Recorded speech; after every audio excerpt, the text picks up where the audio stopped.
From the headquarters of Telesur English in Quito, Ecuador, I'm Carla Gonzalez, and this is From the South.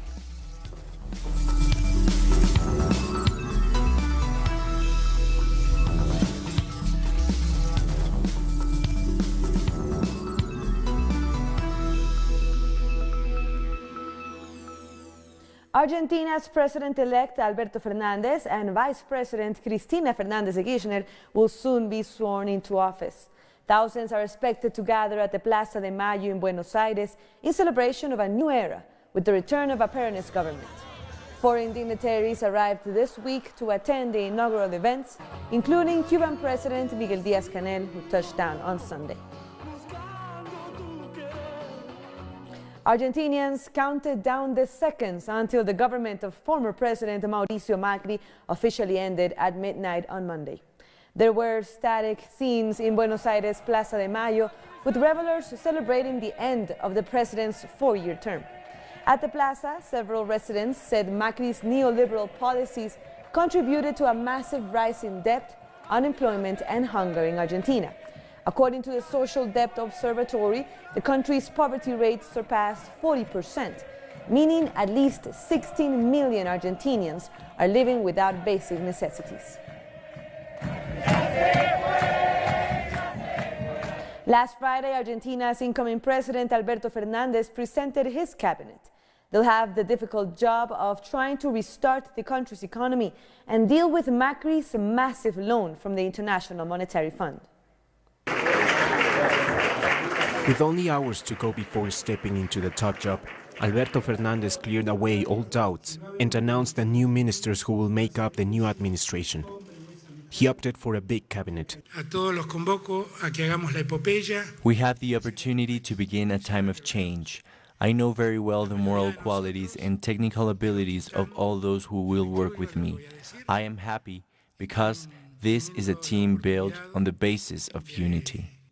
Santiago Cafiero will be the new cabinet chief, one of the posts that was never in doubt. He's been Fernandez's right-hand man since last year. Felipe Sola, an experienced politician, but with no diplomatic background, will be the new foreign minister. We have to tackle the problem of hunger, of those who earn least, and who now face inflation at 57%. This is a priority for us. Martín Guzmán, the new finance minister, is well respected in the academic community. He has worked with the Nobel laureate Joseph Stiglitz and is an expert on public debt. He has presented the new president with an Argentinian plan for renegotiating the foreign debt, which should avoid a default and gain time, while a new cycle of growth begins. We believe Argentina has a promising future ahead of it. We are convinced that in spite of the difficult situation we are in right now, we will overcome this with the help of all Argentinians and the implementation of our new president's correct policies. Various departments will once again have ministerial status, including labor, health, science and technology, as well as public works, culture and the environment. 21 ministers in all, representing all the strands of Peronism that make up the Frente de Todos coalition, and with the task of coming up with concrete solutions to the country's major challenges. A military plane in Chile carrying 38 people has gone missing, according to authorities. Chile's Air Force said that the Hercules aircraft was headed to the Antarctic Air Base on Monday afternoon when it lost communication. A state of alert has been called and a search and rescue team has been sent to the area. Still in Chile, demonstrations against the neoliberal administration of Chilean President Sebastián Piñera continue in Santiago on Monday. Protesters were subject to police repression in Dignity Square, renamed from Italy Square by demonstrators. They are calling for an end to crippling inequality in the country, a new constitution to replace the one created under dictator Augusto Pinochet, and the resignation of the current president. And the ongoing state repression in Chile has been well documented by national and international observers. The Chilean Institute for Human Rights has called for reform of the Carabineros, saying such a move would be fundamental for peace and justice. Chilean security forces have been accused of sexual abuse, torture, and of killing at least 26 people, as well as injuring thousands during the protests.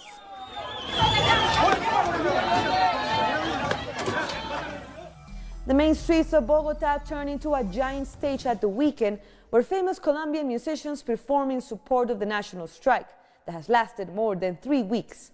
More protests and stoppages are planned for the coming days.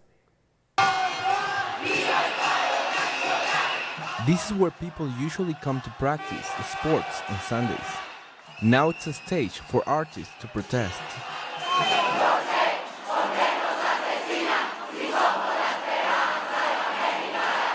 In this song for Colombia, actors and more than 40 groups, including well-known singers, joined the national strike.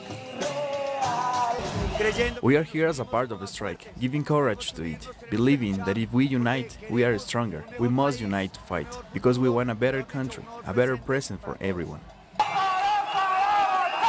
Thousands have come to accompany them. They are expressing their dissatisfaction with the situation in the country and with politicians who they believe are undermining peace, like the former president Álvaro Uribe.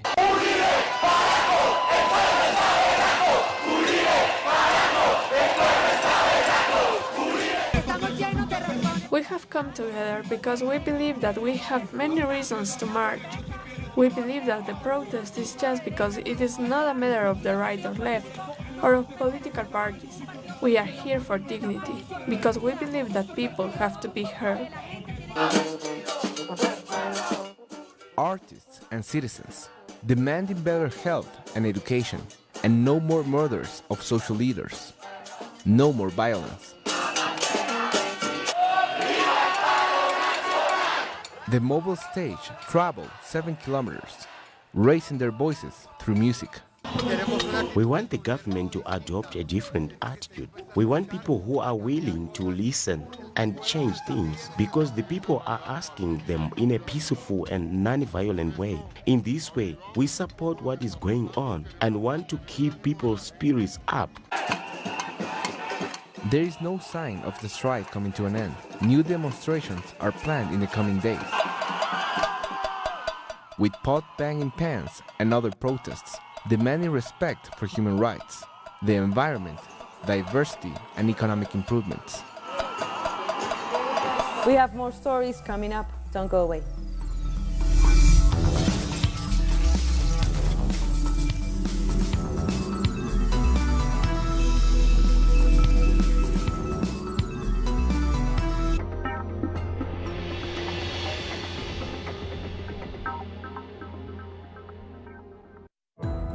Our actions have an impact on the environment.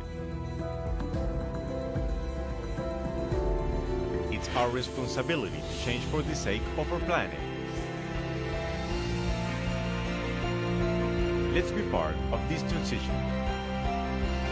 Watch, preserve, and protect your Green Zone. Wednesdays, only on Telesur.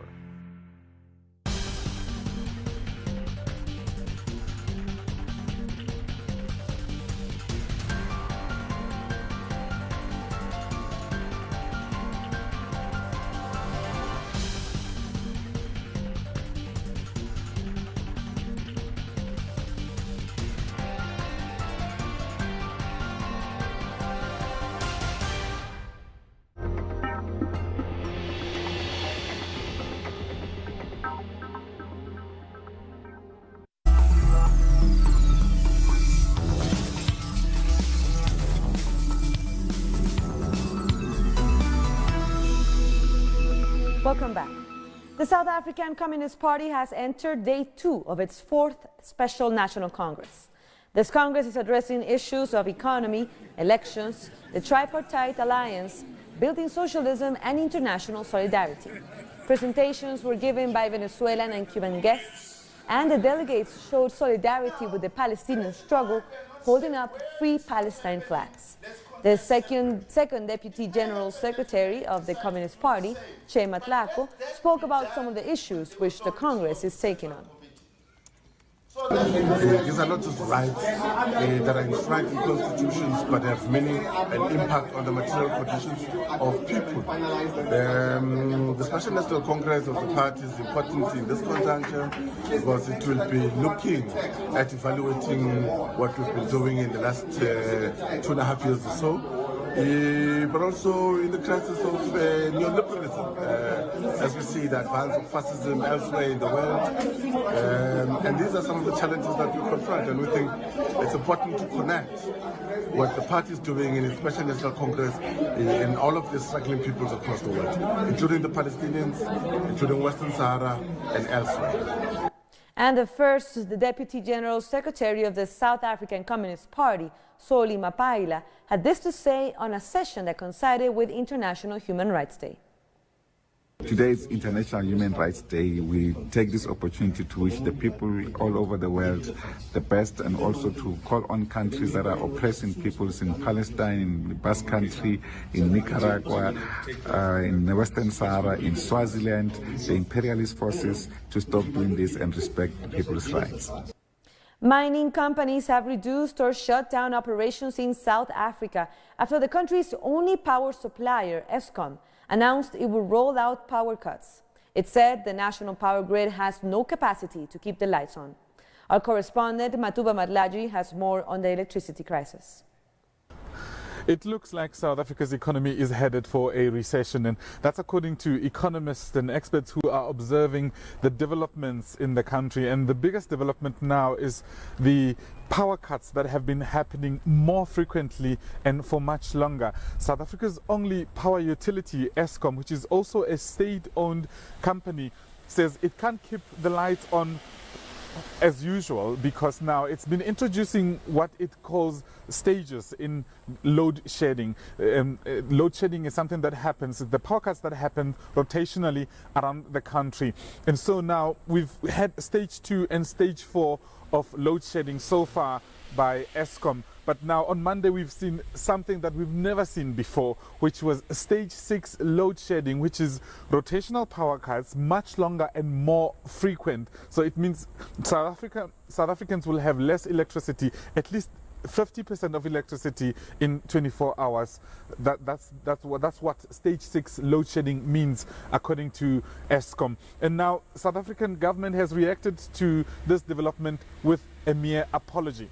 The South African government at this point can't offer more than an apology. It has apologized to South Africans for the major inconvenience that has come with this load shedding that's been introduced by the power utility.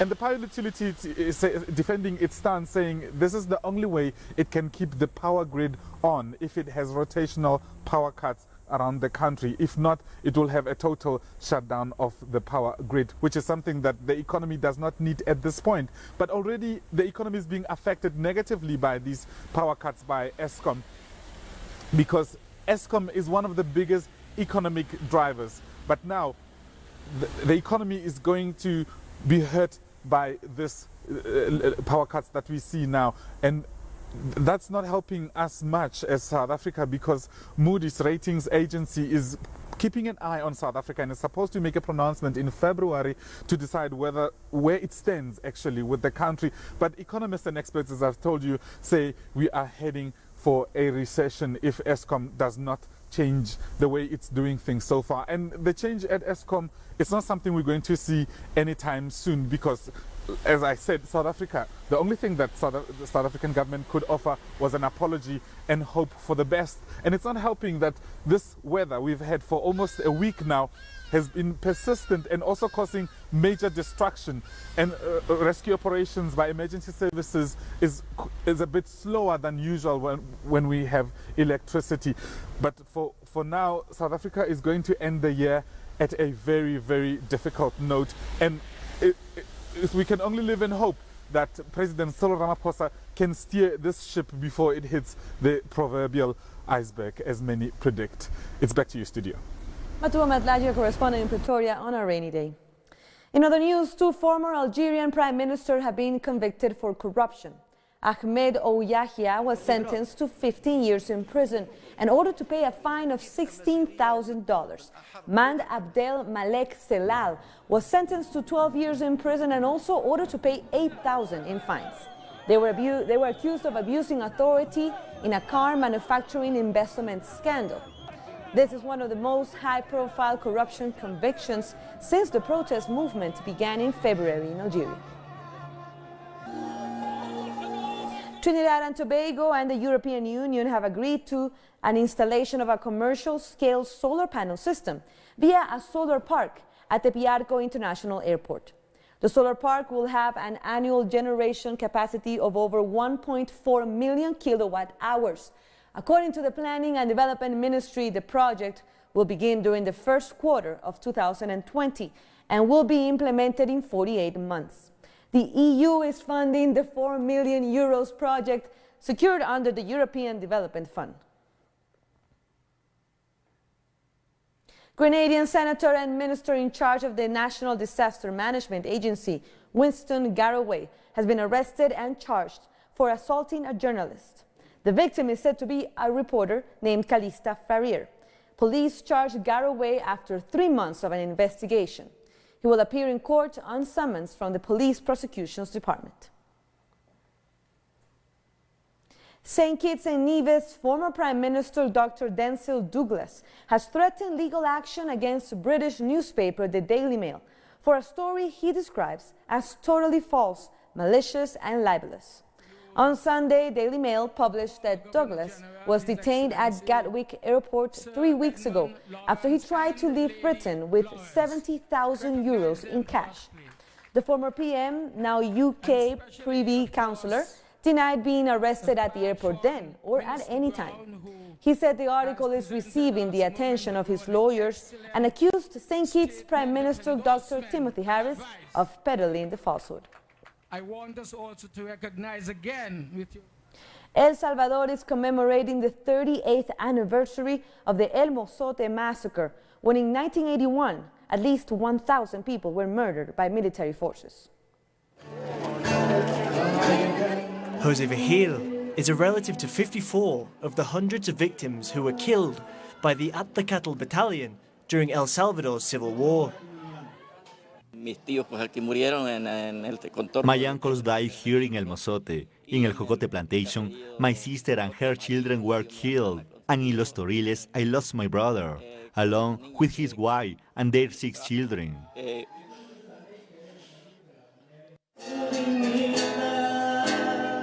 People sing songs to honor the victims.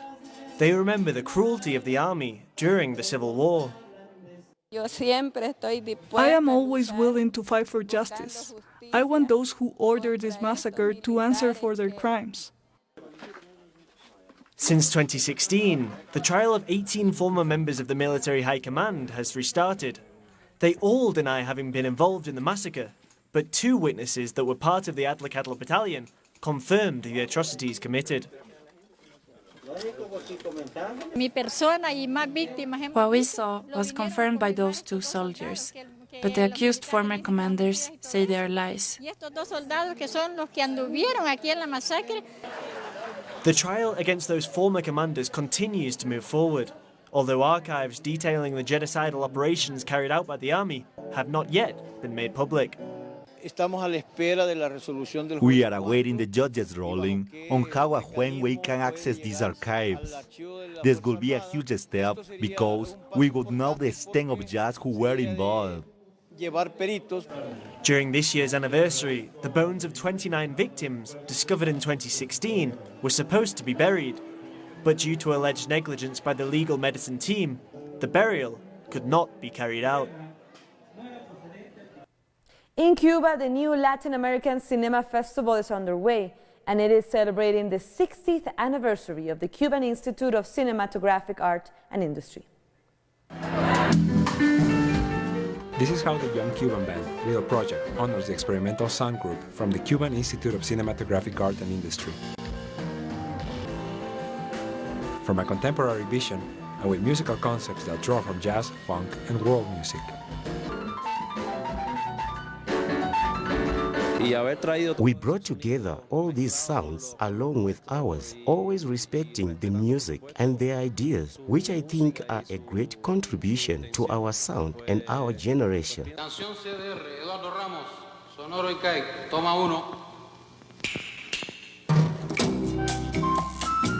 In Cuba back in 1969, the experimental sound group combined music, cinema, and the revolutionary principles. Their idea was to create music for the new Cuban cinema. This in turn created a cycle of experimentation and creativity that managed to surpass the very institution where the group came together.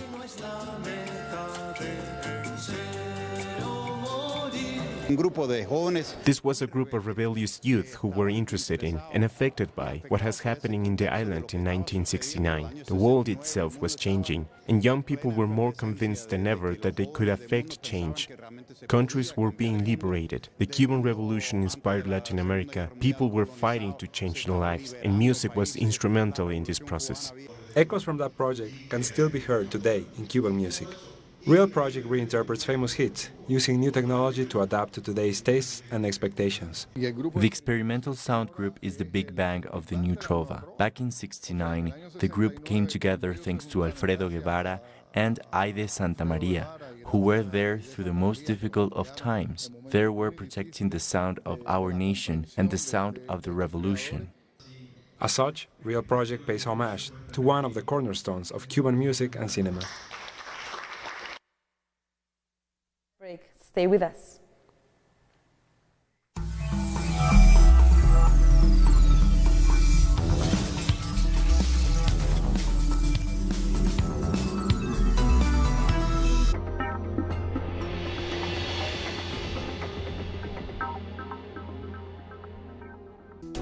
The life is full of moments. Moments of fight. Moments of hope. Moments that transcend. Moments that you can live in. Telesur documentaries. Sundays. Only on Telesur.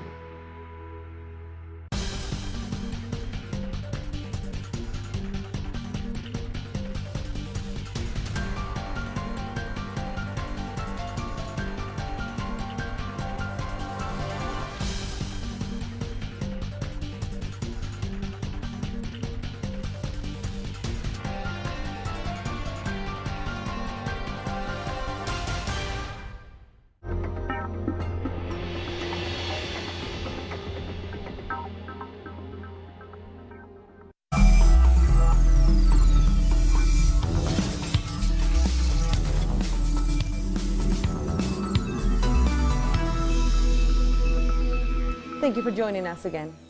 In Paris, train drivers on subway lines 2 and 6 voted to continue the general strike. French workers are mobilizing in rejection of President Emmanuel Macron's planned pension reforms and what they denounce as efforts to diminish workers' rights.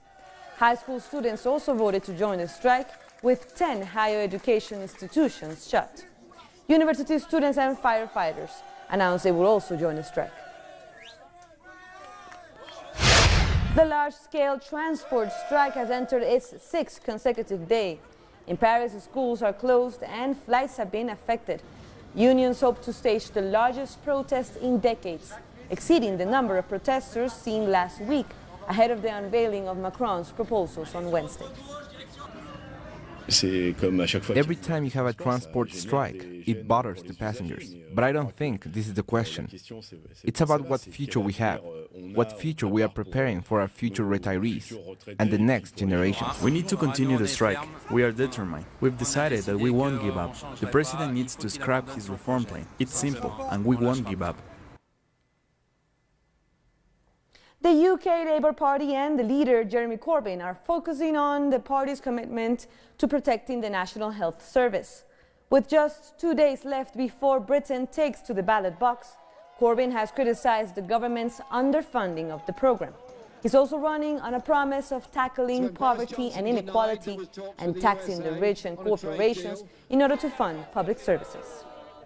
Little boy found being treated on the floor of the hospital yesterday is just one of many examples. What's happening here in this town itself, the black alert on the hospital itself, because of the insufficiency of funding and the insufficiency of supplies to our NHS. I want to live in a country where people don't have to rely on food banks just to put food on the table. I want to live in a country where young people can look forward with hope and enthusiasm to the future, rather than going into debt just because they wanted to get an education. The U.S. government has dropped its case against the Gray Zone editor Max Blumenthal and a member of the Embassy Protection Collective, Benjamin Rubenstein.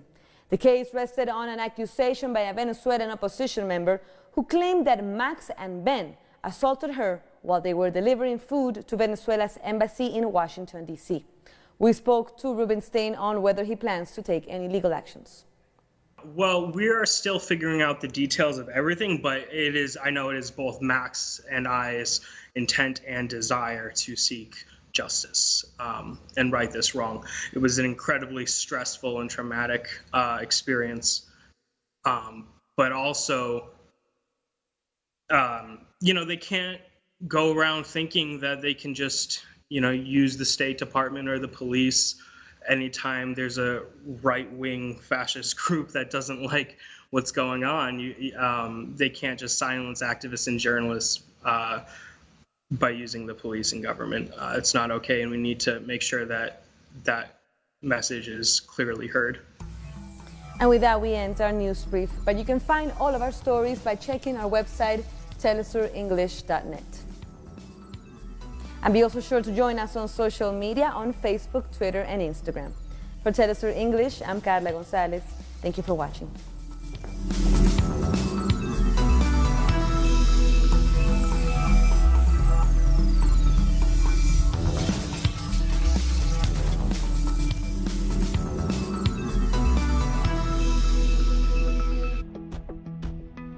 Una travesía para descubrirnos.